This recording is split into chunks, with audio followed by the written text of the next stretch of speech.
പഹൽഗാമിൽ നടന്ന ഭീകരാക്രമണത്തിന്റെ പശ്ചാത്തലത്തിൽ പ്രധാനമന്ത്രി നരേന്ദ്രമോദി വിളിച്ചു ചേർത്ത സുരക്ഷാ കാര്യങ്ങൾ തീരുമാനമെടുക്കാൻ ചേർന്ന മന്ത്രിസഭാ സമിതിയുടെ യോഗത്തിൽ പാകിസ്ഥാനെതിരെ സൈനിക നടപടി സ്വീകരിക്കുന്നതും ചർച്ചാ വിഷയമായി. 2.5 മണിക്കൂറോളം നീണ്ടുനിന്ന യോഗം സ്ഥിതിഗതികൾ വിശദമായി ചർച്ച ചെയ്തിരുന്നു. രാജ്യത്തെ തലകുനിക്കാൻ അനുവദിക്കില്ലെന്ന ദൃഢനിശ്ചയത്തോടെയായിരുന്നു യോഗം പൂർത്തിയാക്കിയത്.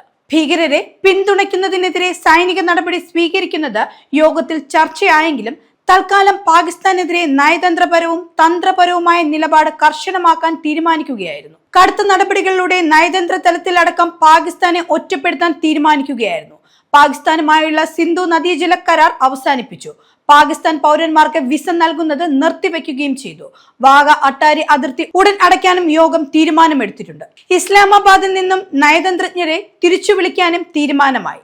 അതിർത്തി കടന്നുള്ള ഭീകരതയ്ക്കുള്ള പിന്തുണ പാകിസ്ഥാൻ വിശ്വസനീയമായ തരത്തിൽ ഉപേക്ഷിക്കുന്നത് വരെ 1960-ലെ സിന്ധു നദീജല ഉടമ്പടി നിർത്തിവെക്കുമെന്നും ഈ തീരുമാനം ഉടനടി പ്രാബല്യത്തിൽ വരുമെന്നും സുരക്ഷാ കാര്യങ്ങളടക്കമുള്ള മന്ത്രിസഭാ സമിതി യോഗത്തിനു ശേഷം വിദേശകാര്യമന്ത്രി വിക്രം മിശ്രി മാധ്യമങ്ങളെ അറിയിച്ചു.